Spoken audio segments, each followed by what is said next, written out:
Hello guys and welcome back to best car picks. അങ്ങനെ കുറച്ച് കാലമായിട്ട് ചർച്ചയിലിരുന്ന നമ്മുടെ കെർവിൻ്റെ ഡാർക്ക് എഡിഷൻ ഫൈനലി ലോഞ്ച് ആയിരിക്കുകയാണ്.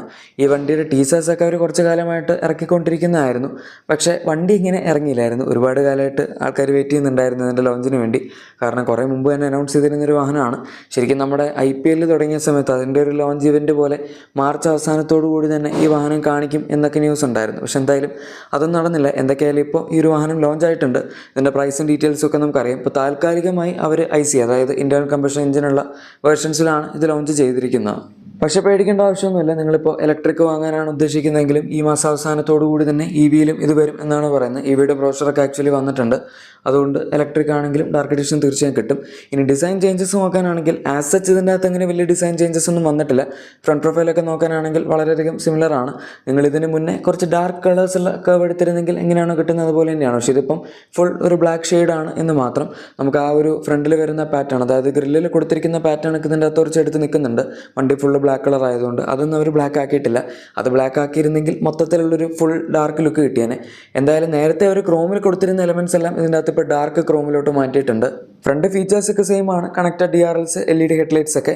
ഈവൻ അലോയ്സിൻ്റെ ഡിസൈൻ ആണെങ്കിൽ പോലും സാധാരണ രീതിയിൽ ടാറ്റ ഡാർക്ക് എഡിഷൻ വരുമ്പോഴേക്കും കുറച്ച് ചേഞ്ചസ് ഒക്കെ വരുത്താറുള്ളതാണ്. പക്ഷേ ഇതിൻ്റെ അകത്ത് എന്തായാലും അത് വരുത്തിയിട്ടില്ല. 18-inch അലോയ് വീൽസ് തന്നെയാണ് കിട്ടുന്നത്.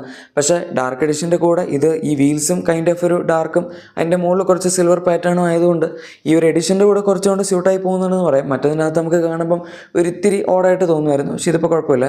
റിയർ ഡിസൈനിൽ എന്തായാലും അങ്ങനെ കാര്യമായിട്ടുള്ള പ്രത്യേകിച്ച് വ്യത്യാസങ്ങളൊന്നുമില്ല. കെർവിൻ്റെ ലെറ്ററിങ് അവർ ബ്ലാക്ക് ആക്കിയിട്ടുണ്ട്. പിന്നെ ബാക്കി ഇതിന് മുന്നേ സിൽവർ എലമെൻസും സാധനങ്ങളൊക്കെ ഉണ്ടായിരുന്നെല്ലാം മൊത്തം ബ്ലാക്ക് ആക്കിയിട്ടുണ്ട്. സൈഡ് ബോഡി ക്ലൈഡിങ് ഓൾറെഡി ഇതിൻ്റെ അകത്തൊരു ഗ്ലോസി ബ്ലാക്ക് ഫിനിഷിലായിരുന്നു അവർ കൊടുത്തിരുന്നത്. അതുകൊണ്ട് അതിലും പ്രത്യേകിച്ച് വ്യത്യാസങ്ങളൊന്നുമില്ല. പിന്നെ കണക്റ്റഡ് ടെയിൽ ലാംപ്സ് സാധനങ്ങളൊക്കെ ഓൾറെഡി നമുക്കറിയാം. അതൊക്കെ ഇതിൻ്റെ അകത്ത് ഉണ്ടായിരുന്നതാണ്. ഇത്രയൊക്കെയാണ് ഇതിൻ്റെ ബാക്കിലും പറയാൻ പറ്റുന്നത്.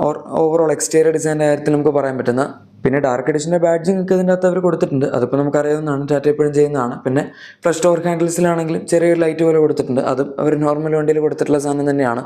ഇതിൻ്റെ പക്ഷേ ഡോർ ഹാൻഡിൽസ് ആ ബ്ലാക്ക് ഫിനിഷിൽ വരുന്നുണ്ട്. കാണാൻ കുറച്ചും കൂടെ എടുപ്പുണ്ട് എന്ന് മാത്രം. ഇനി ഇൻറ്റീരിയറിലോട്ട് കയറുകയാണെങ്കിൽ നമുക്ക് പല രീതിയിലുള്ള കളർ ഓപ്ഷൻസ് ഓൾറെഡി കർവിൽ അവൈലബിൾ ആയിരുന്നു. ഒരു റെഡ് ആൻഡ് ഡാർക്കിൻ്റെ കോമ്പിനേഷൻ, ഒരു കൈൻഡ് ഓഫ് ബർഗണ്ടി എന്ന് വേണമെങ്കിൽ പറയാം. അത് ബ്ലാക്ക് ഉണ്ട്. അതുപോലെ തന്നെ ഇപ്പം EV ആണെങ്കിൽ നമുക്ക് വൈറ്റ് ആൻഡ് ബ്ലാക്കിൻ്റെ കോമ്പിനേഷൻ ഉണ്ട്. അങ്ങനെ പല പല കളേഴ്സ് ഉണ്ട്. ഇതിൻ്റെ അത്യാവശ്യം മൊത്തം ബ്ലാക്ക് ഫിനിഷിൽ തന്നെയാണ് കൊടുത്തിരിക്കുന്നത്. അപ്പോൾ സ്റ്റിയറിംഗ് വീൽ ആയിക്കോട്ടെ, അതിൻ്റെ അകത്തെ പോർഷനും എല്ലാം ബ്ലാക്ക് ആണ്. അതുപോലെ തന്നെ നമ്മുടെ ഡാഷ്ബോർഡ് ലേഔട്ടൊക്കെ നോക്കുകയാണെങ്കിൽ അത് ബ്ലാക്ക് ആണ്. ഒരു ആംബിയൻ ലൈറ്റ് അവർ കൊടുത്തിട്ടുണ്ട്. ബ്ലൂ ഫിനിഷിലാണ് ഇവരിപ്പോൾ ഇത് കാണിച്ചിരിക്കുന്നത്. പിന്നെ ബാക്കി ഫീച്ചേഴ്സൊക്കെ സെയിം ആണ്. 12.3 inches സൈസ് വരുന്ന ഇൻഫോർടൈൻമെന്റ് സിസ്റ്റം ഉണ്ട്. അതുപോലെ 10.25 സൈസ് വരുന്ന ഇൻസ്ട്രുമെന്റ് ക്ലസ്റ്റർ ഉണ്ട്. അതുപോലെ തന്നെ നമ്മുടെ steering mode controls, level 2 advanced resistance system, 20+ features അതിൻ്റെ അകത്ത് തന്നെ വരുന്നുണ്ട്. പിന്നെ front ventilated seats, wireless charger, auto dimming, IRVMs തുടങ്ങിയ സാധനങ്ങളൊക്കെ ഈ ഒരു വാഹനത്തിൽ വരുന്നുണ്ട്. ഇതിനകത്ത് പുതിയതായിട്ട് അവർ ആഡ് ചെയ്തിരിക്കുന്ന ഒരു feature dual zone auto AC ആണ്. അത് ഡാർക്ക് എഡിഷനിൽ മാത്രം ഇപ്പോൾ എക്സ്ക്ലൂസീവായിട്ട് കിട്ടുന്നതാണ് ടോപ്പ് എൻഡിൽ. പക്ഷേ അധികം വൈകാതെ നോർമൽ വണ്ടികളിലും അത് കിട്ടി തുടങ്ങേണ്ടതാണ്. സാധാരണ ടാറ്റ എന്തെങ്കിലും ഒരു സ്പെഷ്യൽ എഡിഷൻ കൊണ്ടുവന്നിട്ട് അതിൻ്റെ അകത്ത് പുതിയ ഫീച്ചേഴ്സ് പിന്നീട് സാധാരണ വേരിയൻസിലേക്ക് ആഡ് ചെയ്യാറാണ് പതിവ്. ഇനി ഇൻറ്റീരിയർ ക്യാബിൻ ലേഔട്ടൊക്കെ നോക്കാനാണെങ്കിൽ, അതായത് നമ്മുടെ സീറ്റ്സ് തുടങ്ങിയ സാധനങ്ങളൊക്കെ അതും നോർമൽ കർവിൽ റെഡ് അവൈലബിൾ ആണ്. അതുപോലെ വൈറ്റ് അവൈലബിൾ ആണ്. പല കളർ ഓപ്ഷൻസ് അവൈലബിൾ ആണ്. ഇത് ഡാർക്ക് എഡിഷൻ ആയതുകൊണ്ട് നമുക്ക് ഫുൾ ആ ഒരു ബ്ലാക്ക് തീം പിടിച്ച് തന്നെയാണ് പോകുന്നത്. ഇപ്പോൾ സീറ്റ്സ് ആണെങ്കിലും അതുപോലെ തന്നെ നമ്മുടെ റിയർ സീറ്റ്സ്, ഫ്രണ്ട് സീറ്റ്സ് തുടങ്ങിയ സാധനങ്ങൾ, പിന്നെ ആംറെസ്റ്റ്, ഡോർ പാഡ്സ്, അതുപോലെ ഈവൻ റൂഫ് ലൈനർ, നമ്മുടെ പില്ലേഴ്സ് വരുന്നത് എല്ലാം ബ്ലാക്ക് ആണ്. സാധാരണ വണ്ടികളിൽ ഇപ്പം ബ്ലാക്ക് സീറ്റ്സ് ഒക്കെ ഉണ്ടാകും. പക്ഷേ റൂഫ് ലൈനറും പില്ലേഴ്സൊക്കെ വൈറ്റിലായിരിക്കും കൊടുക്കുന്നത്, അല്ലെങ്കിൽ പേജ് ഫിനിഷ് ആയിരിക്കും. ഇതിൻ്റെ അകത്ത് പക്ഷേ അങ്ങനെയല്ല, മൊത്തം ബ്ലാക്ക് ആണ്. അതുപോലെ സീറ്റ്സിൽ നമുക്ക് അവർ #ഡാർക്ക് എന്ന് പറഞ്ഞ ടാറ്റയുടെ ഒരു സിഗ്നേച്ചർ ബാഡ്ജിങ്ങും അവർ കൊടുത്തിട്ടുണ്ട്. അതൊക്കെ ഇത്രയും കാലമായിട്ട് അവർ എപ്പോൾ തുടങ്ങിയതാണോ അപ്പോൾ തൊട്ട് ഫോളോ ചെയ്ത് വരുന്നൊരു ട്രെൻഡാണ് ഈ ഡാർക്ക് എഡിഷൻ വാഹനങ്ങളിൽ.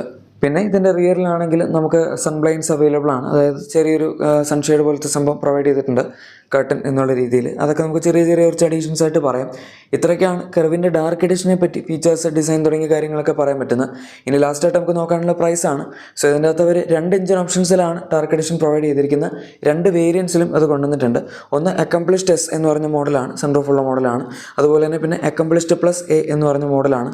ഈ 2 വേരിയൻസിലാണ് ഈ ഒരു ഡാർക്ക് എഡിഷൻ കൊടുത്തിരിക്കുന്നത്. 2 എഞ്ചിൻ ഓപ്ഷൻസ് എന്ന് പറയുമ്പോൾ ഒന്ന് നമ്മുടെ 1.2 ലിറ്റർ ഹൈപ്പീരിയോൺ ഡയറക്റ്റ് ഇഞ്ചക്ഷൻ പെട്രോൾ എഞ്ചിനാണ്, അതായത് ഗ്യാസിൽ ഡയറക്റ്റ് ഇഞ്ചക്ഷൻ അവർ പുതിയതായിട്ട് കൊണ്ടുവന്ന എഞ്ചിൻ. പിന്നെ 1.5 ലിറ്റർ കരാടെക് ഡീസലാണ്. ഇതിനകത്ത് ഈ ഡാർക്ക് എഡിഷൻ ഇല്ലാത്ത നമ്മുടെ പഴയ റെവോട്രോൺ എഞ്ചിനിലാണ്, അതായത് മൾട്ടി പോയിന്റ് ഫ്യൂൽ ഇഞ്ചക്ഷൻ ഉണ്ടായിരുന്ന എഞ്ചിൻ്റെ. അതുകൊണ്ട് തന്നെ കുറച്ച് ടോപ്പ് വേരിയൻസിലാണ് അവർ കൊടുത്തിരിക്കുന്നതെന്ന് പറയാം. 16.49 lakhsലാണ് മാനുവൽ ഹൈപ്പീരിയോൺ 1.2 ലിറ്ററിൻ്റെ സ്റ്റാർട്ടിംഗ് പ്രൈസ് വരുന്നത്. അത് തന്നെ നമുക്ക് മാനുവൽ ഓട്ടോമാറ്റിക്കലി അവൈലബിൾ ആണ്. ഡീറ്റെയിൽഡ് പ്രൈസിങ് നിങ്ങൾക്ക് ഇവിടെ കാണാം. മാക്സിമം പ്രൈസ് പോകുന്ന പെട്രോൾ ഓട്ടോമാറ്റിക്കൽ, അതായത് ഡ്യുവൽ ക്ലച്ച് ഓട്ടോമാറ്റിക്കലി 19.49 ലാക്സ് വരെയാണ്. ഡീസലാണെങ്കിൽ 19.52 ലാക്സ് വരെയാണ് മാക്സിമം പ്രൈസ് പോകുന്നത്. പ്രൈസിൽ വലിയ വ്യത്യാസമില്ല. നമ്മളിപ്പം നോർമൽ വേരിയൻസും ഡാർക്ക് എഡിഷനും തമ്മിൽ കമ്പയർ ചെയ്യുകയാണെങ്കിൽ 30 മുതൽ 32,000 വരെയുള്ള ഒരു പ്രൈസ് ഡിഫറൻസ് മാത്രമേ വന്നിട്ടുള്ളൂ. അത് അത്യാവശ്യം ഡീസൻ്റ് ആണ് എന്ന് പറയാം. പിന്നെ ഡ്യുവൽ സോൺ AC ഒക്കെ അതിൻ്റെ അകത്ത് ഇപ്പോൾ ഒരു പുതിയതായിട്ട് പ്രൊവൈഡ് ചെയ്യുന്നുണ്ട്. മാത്രമല്ല മൊത്തം ഡാർക്ക് ഇൻറ്റീരിയേഴ്സ് തുടങ്ങിയ കാര്യങ്ങളൊക്കെ കിട്ടും. അപ്പോൾ അതൊക്കെ ഇഷ്ടപ്പെടുന്ന ആൾക്കാരാണെന്നുണ്ടെങ്കിൽ തീർച്ചയായും ഈ ഒരു അഡീഷണൽ പ്രീമിയം കൊടുക്കുക എന്ന് പറയുന്ന അത്ര വലിയൊരു കാര്യമൊന്നുമല്ല. ഇപ്പോൾ 32,000 എക്സ് ഷോറൂം എന്ന് പറയുമ്പം മാക്സിമം നമുക്കൊരു 35,000 to 40,000 വരെ ഓൺ റോഡ് പ്രൈസിൽ വേരിയേഷൻ പറയാം. അത് അത്യാവശ്യം ഡീസൻ്റ് ആണ്. പണ്ടൊക്കെ അവർ ചില സമയങ്ങളിൽ ഒരുപാട് ഫീച്ചേഴ്സ് ആഡ് ചെയ്തുകൊണ്ടിരുന്ന സമയത്ത് ഡാർക്ക് എഡിഷൻ 80,000 രൂപ 1,00,000 രൂപ ആ റേഞ്ച് വരെയൊക്കെ വ്യത്യാസം പറയാറുണ്ടായിരുന്നു. അത് പക്ഷേ സഫാരിയുടെ കാലത്ത് ബാക്കിൽ വെന്റിലേറ്റഡ് സീറ്റ്സ് അങ്ങനത്തെ ഫീച്ചേഴ്സൊക്കെ അഡീഷണൽ വന്ന സമയത്തായിരുന്നു. ഇപ്പോൾ പിന്നെ അവർ ഓൾറെഡി ഇഷ്ടംപോലെ ഫീച്ചേഴ്സ് വണ്ടികൾ കൊടുത്തിരിക്കുന്നതുകൊണ്ട് ഇനി പുതിയതായിട്ടൊന്നും കൊടുക്കാനില്ല. അതാണ് ഇപ്പോഴത്തെ ടാറ്റയുടെ സ്പെഷ്യൽ എഡിഷൻസ് ഒക്കെ വരുമ്പോൾ അതിനകത്ത് പുതിയ ഫീച്ചേഴ്സിൻ്റെ അഡീഷനും ആരും ജസ്റ്റ് കളറിൻ്റെ ഒരു അപ്ഡേറ്റ് മാത്രമായിട്ട് വരുന്നത്. എന്തായാലും ഇതാണ് നമുക്കിപ്പോൾ ടാറ്റയുടെ കർവ് ഡാർക്ക് എഡിഷനെ പറ്റി ലേറ്റസ്റ്റ് ആയിട്ട് പറയാൻ പറ്റുന്ന കാര്യങ്ങൾ. നിങ്ങൾക്ക് ഈ വാഹനത്തെ പറ്റിയുള്ള അഭിപ്രായം എന്താണ് എന്ന് തീർച്ചയായും താഴെ കമൻസിൽ പറയാം. അതുപോലെ തന്നെ നമ്മുടെ വീഡിയോ ഇഷ്ടപ്പെട്ടെങ്കിൽ മറക്കാതെ തന്നെ ലൈക്കും സബ്സ്ക്രൈബും ഷെയറും ഒക്കെ ചെയ്ത് നമ്മളെ സപ്പോർട്ട് ചെയ്യുക. നിങ്ങളുടെ എക്സിസ്റ്റിംഗ് വാഹനത്തിന് ചെറിയ എന്തെങ്കിലും ക്ലീനിങ് പ്രൊഡക്ട്സോ ആക്സസറീസോ വേണമെങ്കിൽ നമ്മുടെ ഡിസ്ക്രിപ്ഷൻ അല്ലെങ്കിൽ പ്രൊഡക്ട്സൊക്കെ ചെക്കൗട്ട് ചെയ്താൽ അതിൽ ലഭിക്കുന്നതായിരിക്കും.